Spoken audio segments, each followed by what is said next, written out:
Ashiq please please এইভাবে আমার ignore করিস না আশিক, প্লিজ প্লিজ তুই আমার কথাটা একবার শোন প্লিজ।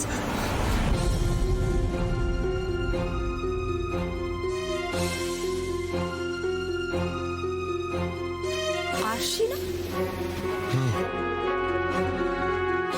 চাপ বাবা, একটু আগে এত শরীর খারাপের নাটক করে এখানে দাঁড়িয়ে দাঁড়িয়ে কথা বলছে একটা ছেলের সাথে। কে এই ছেলেটা? কোনোদিনও তো দেখিনি। আশিকে ডিস্টার্ব করছে নাকি? কি দেখি। সাক্ষ্য কি করছো কি? আরে তুমি কি কিছু বোঝো না সাক্ষ্য? ওদের বডি ল্যাঙ্গুয়েজ থেকে মনে হচ্ছে যে ছেলেটা ওকে ডিস্টার্ব করছে। হাতে পায়ে ধরছে। মান অভিমানের কেস আমার মনে হচ্ছে। আশির বয়ফ্রেন্ড নাকি?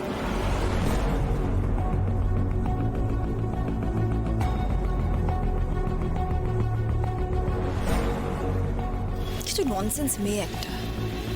সিরিয়াসলি স্টুডিওর মধ্যে এরকম বয়ফ্রেন্ডকে ডেকে কেউ ড্রামা করে? একটু পরে পড়াশোনা দুটো ছেলে ওকে দেখবে, তারপরে তোমার রেপুটেশনের কথাটা না কোনোদিনও ভাবে না।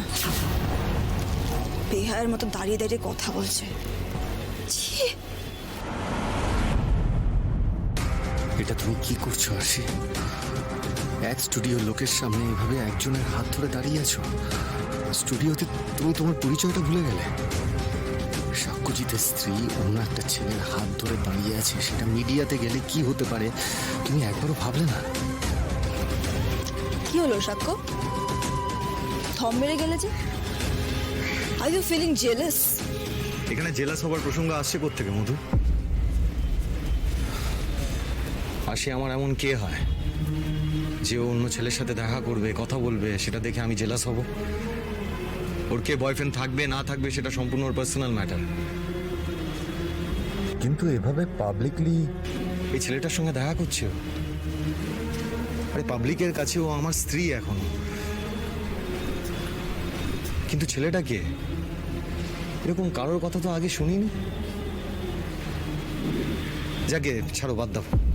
আমাদের নেক্সট সিনের রিহার্সাল তো এখনো বাকি আছে, চলো আমরা সেটা গিয়ে করি।